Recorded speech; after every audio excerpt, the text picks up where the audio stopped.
Surgían en silencio de todas las puertas y formaban una espantosa procesión a lo largo de la calle, hasta más allá de las enseñas chirriantes de los edificios de tejados inmemoriales, de los de techumbre de paja y de las casas de ventanas adornadas con vidrieras de rombos.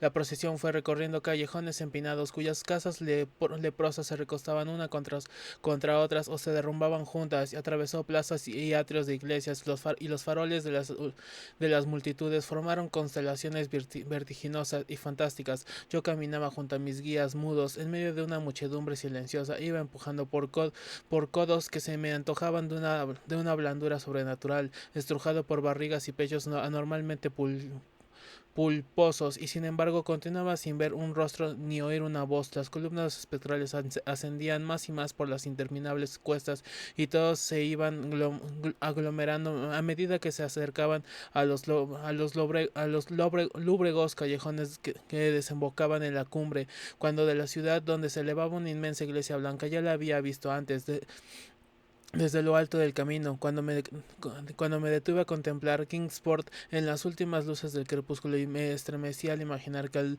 Aldebarán había temblado un instante por encima de su torre fantasmal.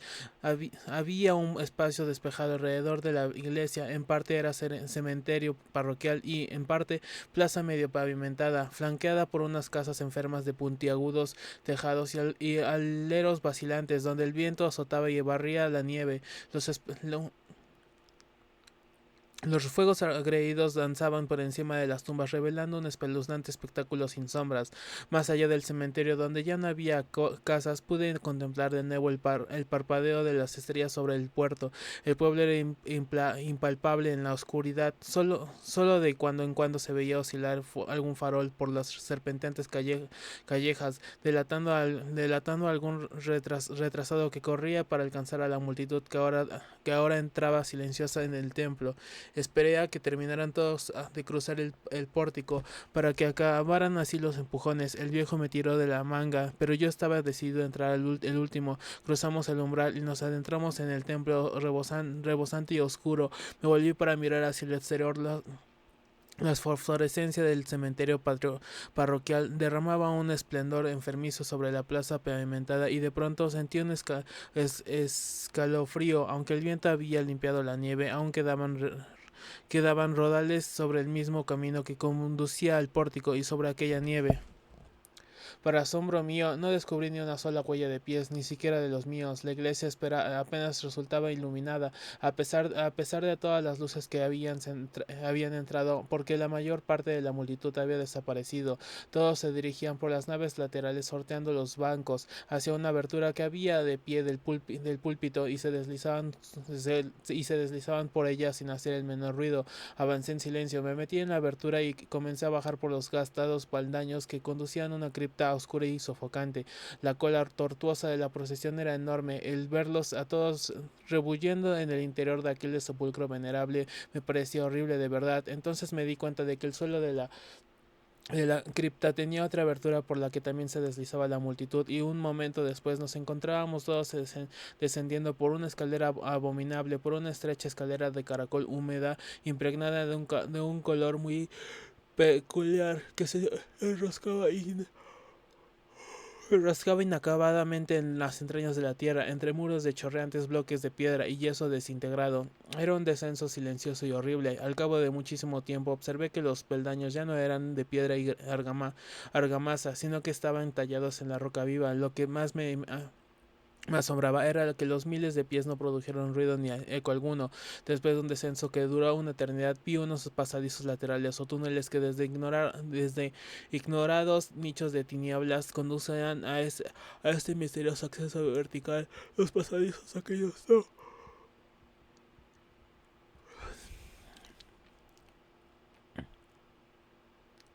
descompo si- pasadizos a que ellos demoraron en hacerse excesivamente numerosos. Eran como impías catacumbas de apariencia malintencionada, y el acre olor a descomposición que desprendía fue aumentando hasta hacerse completamente intolerable. Seguramente habríamos bajado hasta la base de la montaña, y quizás estábamos por debajo incluso del nivel de Kingsport. Me asustaba pensar en la antigüedad de aquella población infestada, socavada por aquellos subterráneos corrompidos. Luego vi el cardeno resplandor de una luz desmayada y al oír el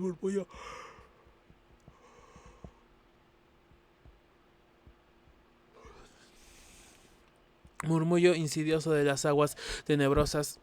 Sentí un nuevo escalofrío, no me gustaban las cosas que estaban sucediendo aquella noche. Ojalá que ningún antepasado mío hubiera exigido mi existencia en un rito de ese género. En el momento en que los peldaños y los pasadizos se hicieron más amplios, hice otro descubrimiento. Percibí el abatido acento burlesco de una flauta y súbitamente se extendió ante mí el paisaje iluminado de un mundo interior, una inmensa costa fugosa iluminada por una columna de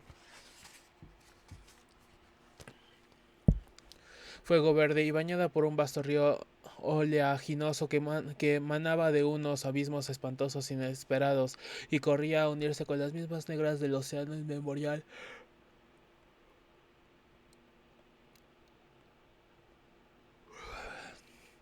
Desfallecido con la respiración agitada, contemplé aquel aveno profano de leproso resplandor y aguas mucilaginosas. La muchedumbre en capucha formó un semicírculo alrededor de la columna de fuego. Era un rito del invierno, más antiguo que el género humano y destinado a sobrevivir. El rito primordial que prometía solsticio y primavera después de las nieves, el rito de fuego, el eterno verdor de la luz y de la música, y en aquella gruta estigia vi cómo ejecutaban todos el rito y adoraban la nauseabunda columna de fuego y arrojaban al agua puñados de viscosa vegetación que resplandecía con una fosforescencia pálida y verdosa, y vi también fuera del alcance de la luz un buen atmósfero.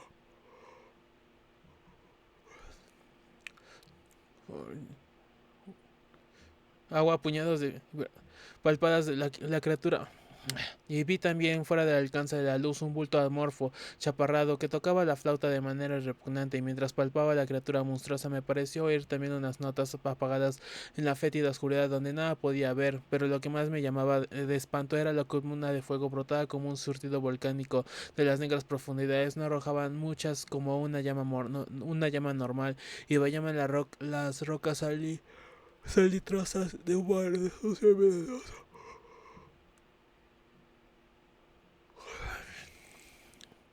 y venenoso. Toda aquella hirviente combustión no producía calor, sino únicamente la viscosidad de la muerte y la corrupción. El hombre que me había guiado se escurrió ahora hasta colocarse junto a la horrible llama y ejecutó unos rígidos ademanes rituales hacia el semicírculo que la miraba. En determinados momentos del ceremonial, los asistentes rindieron homenaje de acatamiento, especialmente cuando levantó por encima de su cabeza aquel detestable Necronomicon que llevaba consigo. Yo también tomé parte en todas las reverencias, puesto que había sido convocado a esta ceremonia de acuerdo con los escritos de mis antecesores. Después el viejo hizo una señal de que tocaba la flauta en la oscuridad. Este cambió su débil zumbido por un tono más perceptible, provocando que ellos un horror inimaginable inadvertido. Faltó poco para que me derrumbara sobre el limo de tierra, traspasado por un espanto que no provenía de este mundo ni de ninguno, sino de los espacios enloquecedores que se abren entre las estrellas en la negrura inconcebible, más allá del resplandor gangrenoso de la fría llama en las tartáreas regiones a través de las cuales se reducía aquel río oleaginoso, extraño, sorprendente. Apareció danzando rítmicamente una horda de mansos híbridos.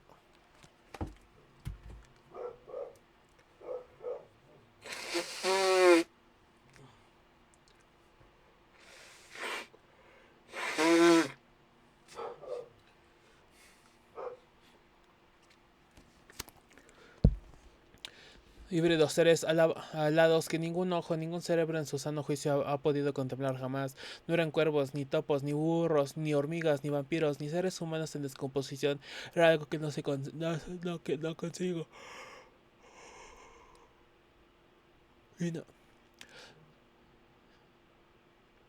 no eran cuervos, ni vampiros, ni seres humanos en descomposición. Era algo que no consigo y no debo recordar. Daban saltos blandos y torpes, impulsándose a medias con sus pies palmeados, a medias con sus alas membranosas, y cuando llegaron hasta la muchedumbre de celebrantes, la figura encapuchada se asieron a ellos, montaron a horcajadas y se retiraron cabalgando uno tras otro a lo largo de aquel no tenebrosa, hacía paz, pozos y alegrías de venenosas verdad.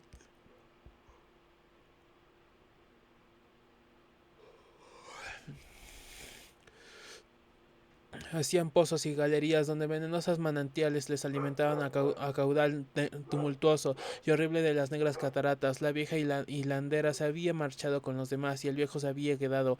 Poco yo, porque yo me negué a cabalgar sobre una de aquellas bestias como los otros. El flautista amorfo había desaparecido, pero dos de aquellas bestias persistían allí resignadamente.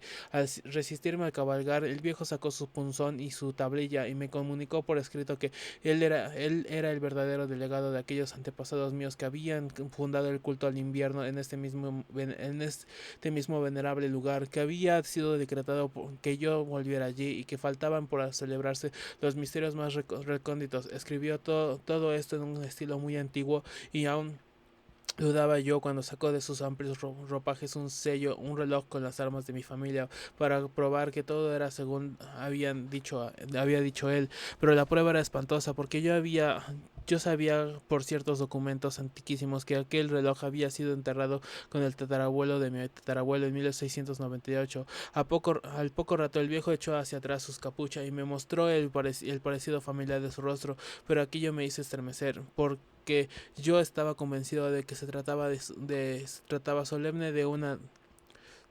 bibliografía, una bibliótica máscara de cera. Las dos bestias voladoras aguardaban y arañaban fastidiosos los líquenes del suelo y me di cuenta de que el viejo estaba a punto de perder la paciencia cuando uno de aquellos animales comenzó a moverse, alejándose del lugar. El viejo se volvió rápidamente y lo detuve, de suerte que con la rapidez del movimiento se le desprendió la máscara que llevaba en el lugar correspondiente, la cabeza y entonces al ver aquella pesadilla interferencia entre las escaleras de piedra y yo, me arrojé al fondo oleaginoso del río pensando que sin duda desembocaría por alguna cavidad en el fondo del océano. Me arrojé en aquel lugar pútrido de las montañas de la tierra antes que mis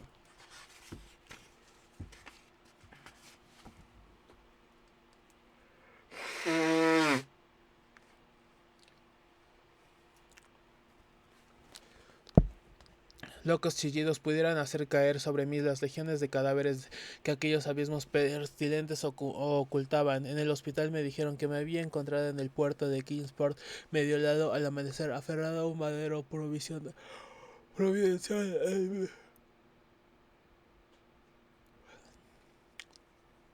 Me dijeron que me había encontrado en el puerto de Kingsport medio helado al amanecer, aferrado a un madero providencial.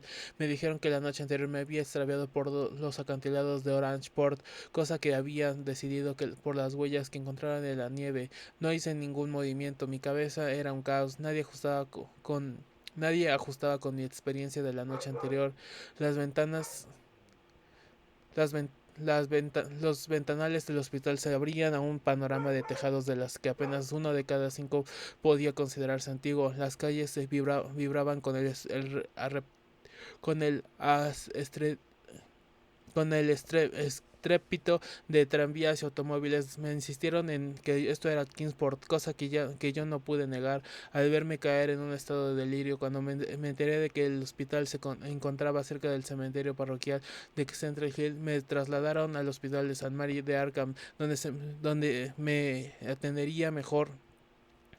Me gustó un efecto porque los médicos eran de mentalidad más abierta y aún me ayudaron ya que gracias a su influencia pude conseguir un ejemplar del reprochable Necronomicon de Alhazred, celosamente guardado en la biblioteca de la Universidad del Miskatonic. Dijeron que sufría una especie de psicosis y me convinieron con que el mejor sistema el mejor sistema de apartar las obsesiones de mi cerebro era provocar mi cansancio y a base de en- permitirme ahondar en el tema. De esa suerte, pues, esa suerte Llegué a leer el espantoso capítulo aquel y me estremecí doblemente.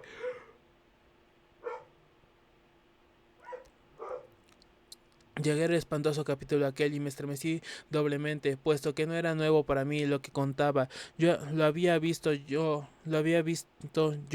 dijeron lo que dijesen las huellas de mis pies, y era mejor olvidar de sitio donde lo había presenciado. Nadie durante el día me hacía recordar, pero mis sueños son aterradores a causa de ciertas frases que no me atrevo a escribir. Si acaso citaré únicamente en un párrafo, lo traduciré lo mejor que pueda de ese desgarrador latín vulgar en que está escrito: las cavernas inferiores, describió el loco al Sahar, son inescrutables para los ojos que ven, porque los prodigios son extraños y terribles.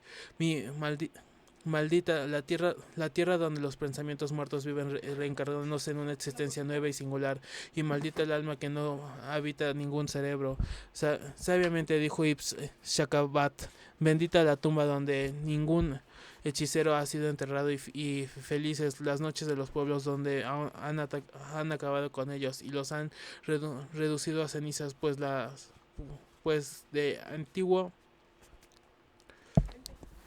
se dice que el espíritu que se ha vendido al demonio no se apresura a abandonar la envoltura de la carne, sino que se adiestra al mismo gusano que roe hasta que la corrupción germina una vida espantosa, y las criaturas que se alimentan de la carroña de la tierra aumentan disimuladamente para hostigarse hostiga- hostigaría, y se hacen monstruosas para contagiarla. Excavadas son secretamente inmensas galerías donde debían bastarse los poros de la tierra, y han aprendido a caminar unas criaturas que solo deberían arrastrarse.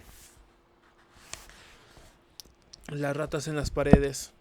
El 16 de julio de 1923 me mudé a Sam Priory, después de que el último obrero terminara su trabajo. Los trabajadores de restauración habían construido una importante tarea, pues de la abandonada construcción apenas si quedaba un montón de ruinas, pero por tratarse de la morada de mis padres,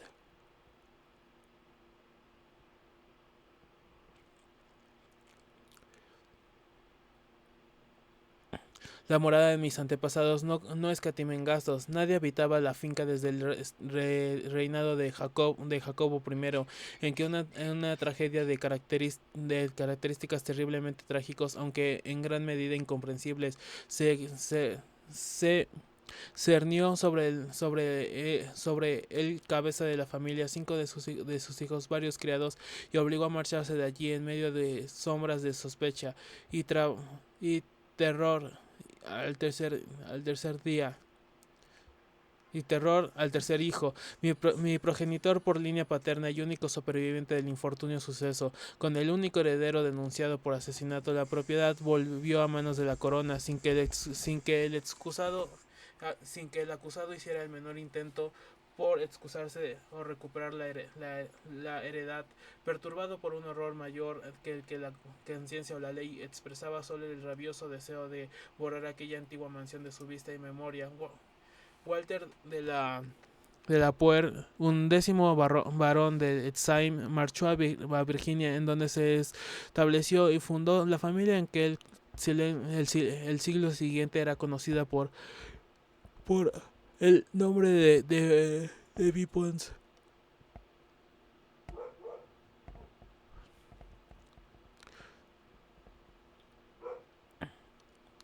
Epsom Priory quedó abandonado, aunque con el tiempo pasó a formar parte de las propiedades de la familia Norris, y fue objeto de numerosos estudios como consecuencia de la singular arquitectura, consistente en unas torres góticas levantadas sobre una infraestructura sojana o romántica, cuyos cimientos a su vez eran de un estilo or- o mezcla de estilos de épocas anterior, romano y hasta druida, o el Simri.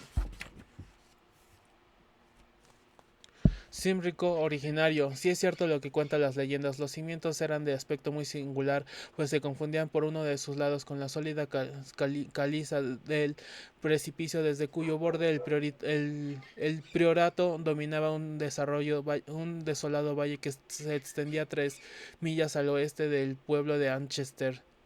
A los arquitectos anticuarios les encanta estudiar esta extraña reliquia de épocas remotas, pero los naturales del lugar la aborrecían con todas sus fuerzas, la aborrecían desde el lugar, desde hacía siglos, cuando aún vivían allí para establecer.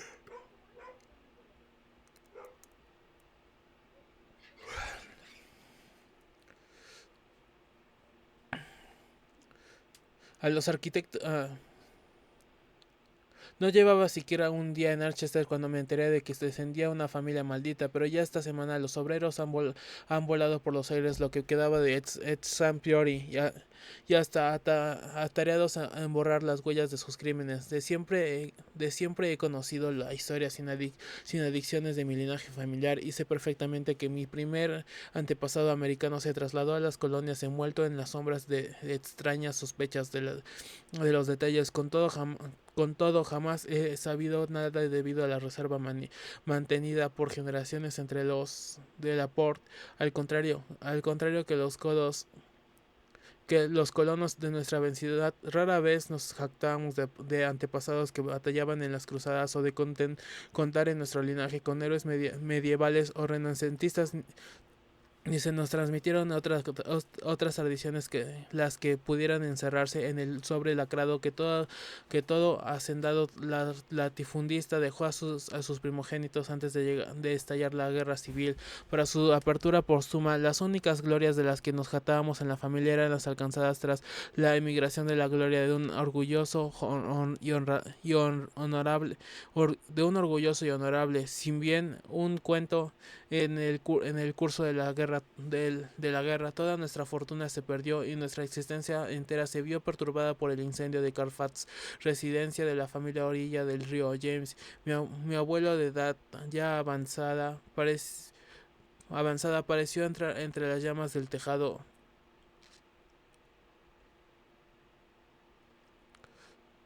En el curso de la guerra toda nuestra fortuna se perdió y nuestra existencia entera se vio perturbada por el incendio de Carfax, residencia de la familia a orillas del río James. Mi abuelo de edad ya avanzada apareció entre las llamas del voraz incendio y con él se quemó el sobre que nos ligaba al pasado. Todavía hoy puedo recordar aquel incendio que presencié con mis propios ojos a la edad de 7 años, mientras los soldados federales vociferaban las mujeres de 7 años, mientras los soldados federales vociferaban, las mujeres chillaban y los negros daban alaridos y rezaban. Mi padre se había alistado en el ejército y participaba en la defensa de Richmond, y tras múltiples formalidades, mi madre y yo logramos cruzar las líneas enemigas para transmitirnos a él.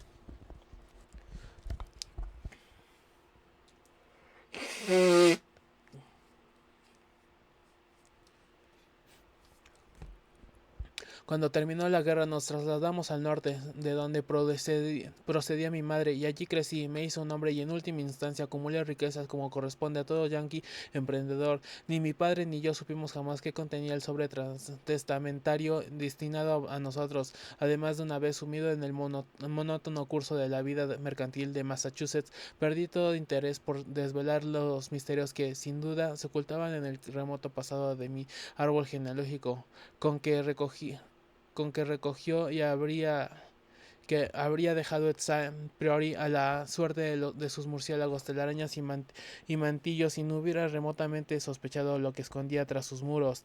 Mi padre murió en 1904, pero sin ningún mensaje que dejar para mí ni para mi único hijo, Alfred, a un muchacho de 10 años, huérfano de madre. Fue precisamente Alfred quien alteró el orden en que venía transmitiéndole la información familiar. Pues sí, bien.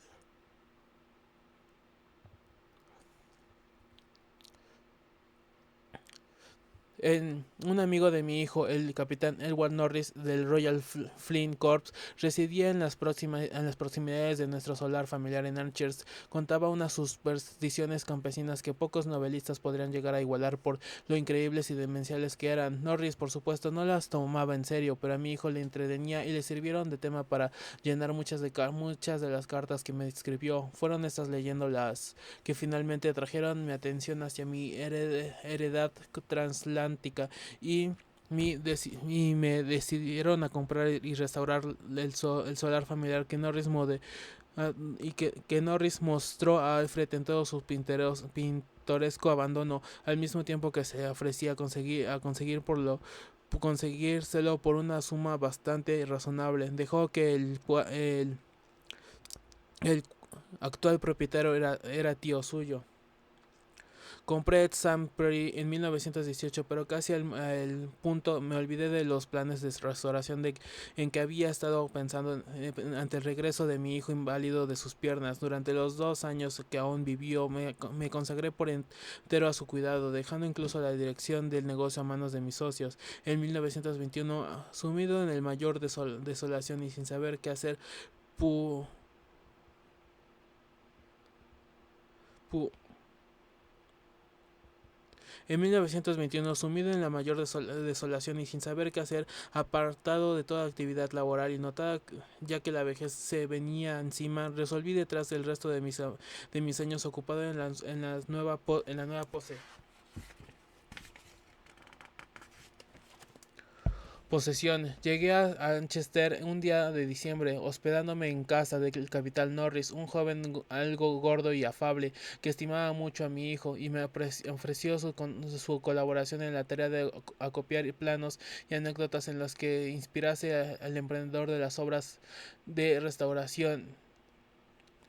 No entendía la menor emoción en presencia de Sam Prairie, un revoltijo de abandonados ruinas medievales cubiertas de líquenes y acribilladas de nidos de grajos, balanzándose amenazadoramente al borde de un enorme precipicio y sin el menor rastro de suelo o cualquier otro resto de interiores salvo los muros de piedra de las separadas torres, transformarme paulatinamente una idea de cómo debía ser del edificio cuando la abandonaron mis antepasados 3 siglos atrás. Me pusieron a encontrar obreros para iniciar las tareas de reconstrucción. En todos los casos me veo obligado a buscar no fuera de la localidad más próxima, pues los naturales de Manchester proferíamos un miedo y una aversión decididamente increíbles hacia aquel lugar. La magnitud del sentimiento era tal que a veces llegaba a contagiar a los trabajadores. Venían de otros lugares, siendo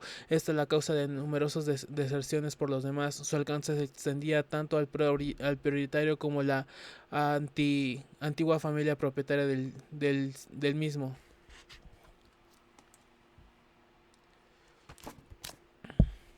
Ya me había adelantado a mi hijo que durante sus visitas al pueblo la gente se manifestó un tanto renuente con él por ser un de la Poer, y ahora por idéntica razón yo me sentía también sutilmente rechazado, hasta que conseguí persuadirlos de que apenas sabía nada de mis antepasados, y aún así los vecinos del lugar conmigo, por cuanto me vi obligado a recurrir a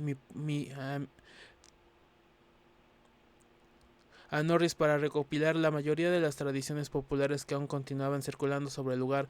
Lo que aquellas gentes no podían perdonar era, al menos eso creía entender yo, que había venido a restaurar un símbolo que aborrecían con todas sus fuerzas, pues racionalmente no. Para ellos Eximir Priori no era de otras cosas que un nido de arpas y hombres lobo.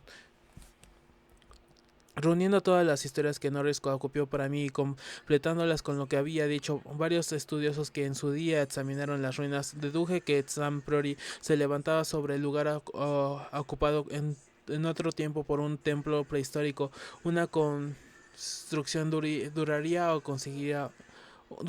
o incluso anterior a dicho periodo, que debió ser contemporáneo de Stonehenge. Casi nadie dudó que allí se hubieran celebrado abominables ritos y circulaban toda clase de espeluznantes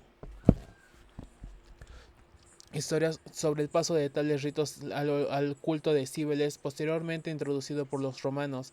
En el sótano podían aún verse inscripciones con letras tan inconfundibles como Deep Ops Magna signo de la Magna Mater, cuyo tenebroso culto fue un balde prohibido de los ciudadanos romanos.